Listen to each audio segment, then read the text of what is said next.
이어서 목포에서 전해드리겠습니다. 전남도는 최근 섬과 바다, 바람 등 청색의 천연 자원을 활용한 블루 이코노미를 전남의 미래발전 비전으로 선포를 했습니다. 성공의 관건은 재원 확보인데요. 지역사회 역량 결집이 무엇보다 중요합니다. 박상훈 기자의 보도입니다. 전남의 미래발전 비전인 블루 이코노미. 섬과 바다 등 전남의 풍부한 청색 자원을 활용해 지속 가능한 성장 기반을 마련하기 위한 프로젝트입니다.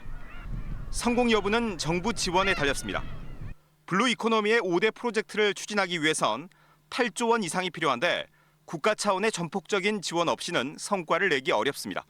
결국은 재정과 예산의 문제거든요. 결국 그런 문제에 부딪히게 되면 다 안 될 수도 있어요. 그렇기 때문에 우리가 적극 노력해야지 대통령님이 말씀하셨으니까 저절로 된다 이렇게 생각은 안 합니다.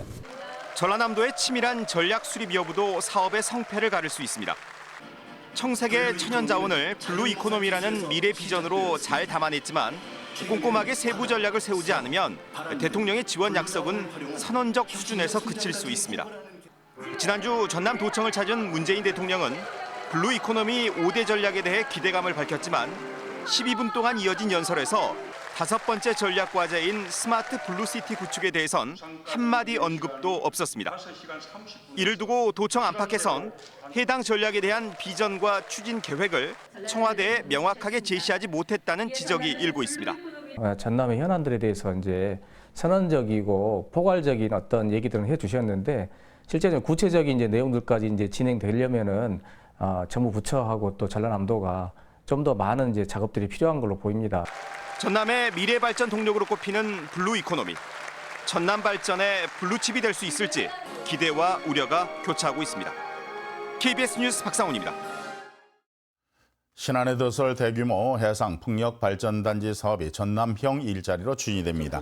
김영록 전남도지사는 오늘 기자회견을 통해서 최대 50조 원의 자본이 투입되는 해상 풍력 발전단지 사업을 민간 투자와 한전 그리고 지자체와 정부가 함께 참여하는 일자리 창출 사업으로 만들겠다고 밝혔습니다. 김 지사는 이와 관련해서 임금 부담을 줄이는 광주형 일자리의 창출도 필요하지만 대규모 민자 유치를 통한 좋은 일자리를 만드는 것도 필요하다면서 해상풍력 사업을 전남형 일자리의 모델로 추진하겠다고 덧붙였습니다.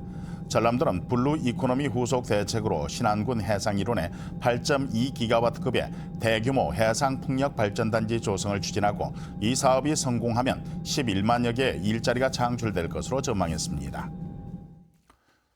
지난 10년 동안 전남 지역의 평균 농가 소득이 50% 이상 증가한 것으로 나타났습니다.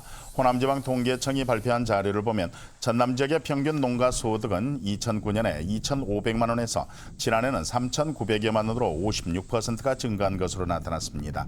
또 지난 10년 동안 연평균 농가 소득의 증가율은 5%로 전국 평균인 3.5%에 비해서 1.6%포인트가 높았습니다.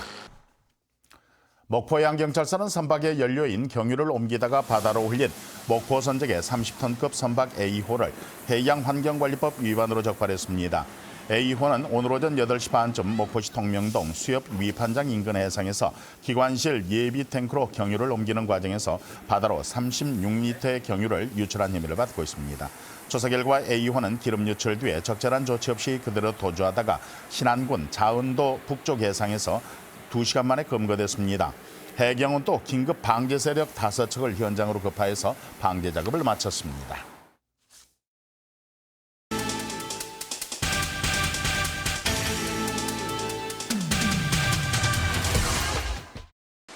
전남쌀 공동 브랜드인 풍광수토가 TV 홈쇼핑에서 목표 매출을 초과 달성했습니다. 농협 전남지역본부는 지역 농산물을 판매하는 홈쇼핑 채널에서 풍광수토가 2차례 방영돼 6억 원 상당의 11,000여 세트가 판매됐다며 목표 대비 128%를 달성했다고 밝혔습니다. 여름방학을 앞두고 다양한 독서 문화 프로그램이 마련됐습니다. 목포시립도서관은 오는 29일부터 초등학교 3, 4학년을 대상으로 글쓰기 방법과 과학 실험 등의 독서 강좌를 진행하고 30일부터는 1, 2학년 중심의 독서 프로그램을 운영합니다. 행정안전부가 지역 인구 감소 위기 대응을 위한 2019년 인구 감소 지역 통합 지원 사업 대상지로 영안군 등 5개 시군을 선정했습니다.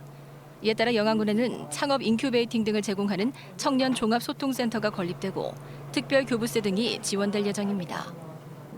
전남도가 새천년 인재 육성 프로젝트 사업을 위해 다양한 분야의 재능이 있는 학생들을 발굴하고 지원하는 전남스타 백인 육성 사업을 추진합니다.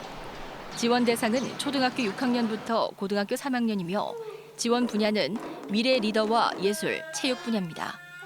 지금까지 단신 브리핑이었습니다.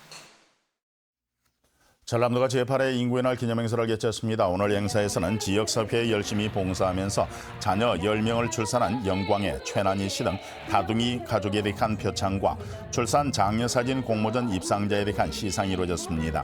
전남도는 인구 문제 극복을 위해서 출산과 보육 그리고 정규 여건의 정책을 내실 있게 추진하겠다고 밝혔습니다.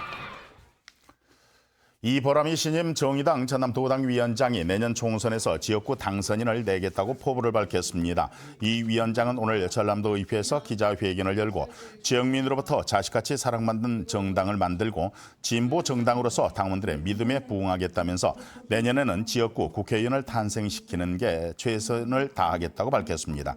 정의당은 최근 온라인과 현장 투표를 통해서 이보람이 전남 도의원을 도당 위원장에 최현주 도의원 등 4명을 부위원장으로 선출하는 등 5기 지도부를 구성했습니다. 김성원 신임 목포 세관장이 중소기업 수출 지원의 관세 행정에 역량을 집중하겠다고 강조했습니다. 김성원 세관장은 오늘 취임식을 통해서 조선업의 장기 불황으로 지역 경제가 많이 어렵다면서 이같이 밝히고 신뢰받는 행정을 통해서 지역민이 공감하는 관세 행정 구현에 최선을 다하겠다고 강조했습니다. 택배 노동자들이 여름철 휴가 보장을 요구하면서 다음 달 16일부터 이틀을 택배 없는 날로 만들자고 제안했습니다. 전국택배연대 노동조합과 전국택배노동조합 광주 지부는 오늘 기자회견을 열고 택배 노동자들의 주당 평균 노동시간은 72시간에 달하지만 휴가가 보장되지 않는다면서 회사에 휴식을 보장해달라고 촉구했습니다. 목표했습니다.